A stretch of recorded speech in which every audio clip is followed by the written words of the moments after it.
Welcome to my blog. গুড়ি গুড়ি হাতে পাচার কাপড় মাথায় তুলে হাত দিয়ে হেঁটে যাচ্ছি আমরা।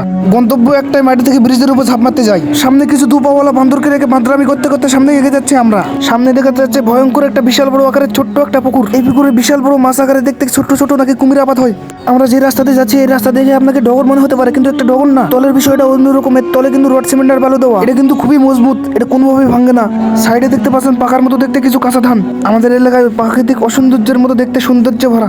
আপনি যদি শৌখিন হন, অসুন্দর মার্কা সৌন্দর্য দেখতে চান, তাহলে আমাদের এলাকা থেকে ঘুরে যান। মাটির নিচে রড সিমেন্ট দেওয়া রাস্তা থেকে হাইওয়েতে উঠে গেছি আমরা। রাস্তা মনোরম, পরিবেশটা অসুন্দর। উপরে মেঘ দেখা যাচ্ছে সাদা। মাটির নিচে পিস খোয়া ঢালা রাস্তা, কোথাও নেই কাদা। আমাদের হাইওয়ে রোডে কাদার মতো দেখতে কিছু পানি দেখা যাচ্ছে। সামনের দুপওয়ালা বান্দররা বাদরামি করতে করতে হাইওয়ে বাদ দিয়ে গাছ দিয়ে চলে যাচ্ছে। আমাদের হাইওয়ে রোডে কাদার মতো দেখতে কিছু পানি নামানোর জন্য একটা ড্রেন করে রাখছে, যাতে হাইওয়ে রোডের কোনো সমস্যা না হয়।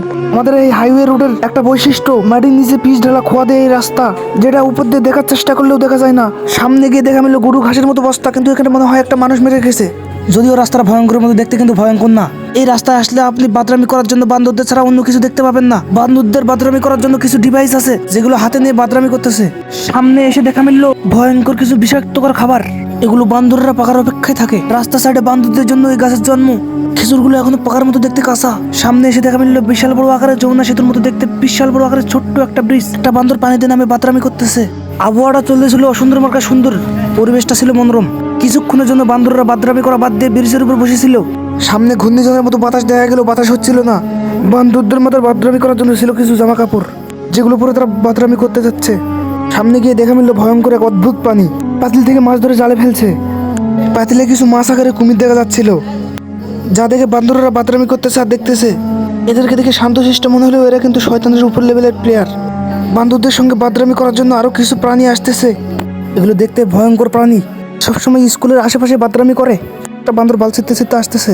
আর একটা দেখতে পাচ্ছে মুরগি ধরা বান্দর।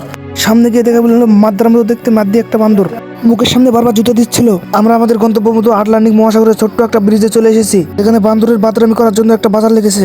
আমাদের সামনে বাদরামি করার জন্য অনেক রকমের বান্দর দেখা যাচ্ছিল। তার মধ্যে কিছু বান্দর ছিল মুরগি ধরা বান্দর, আর কিছু ছিল স্মার্ট বান্দর। আর সাইডে একটা মাদ্দি বান্দর বসেছিল। বান্দরটি একটু অন্য টাইপের মাদ্দি বান্দর, কখনো ক্যামেরার দিকে তাকাচ্ছিল না। কিছু বান্দর গাছ থেকে মাটিতে উঠে বাদরামি করতেছিল। বিশাল বড় নদীতে বিশাল বড় সূর্য ছিল, কিন্তু পানি ছিল না। এসব বাদ দিয়ে ব্রিজে বান্দরদের বাদরামি করা দেখায়। কিছু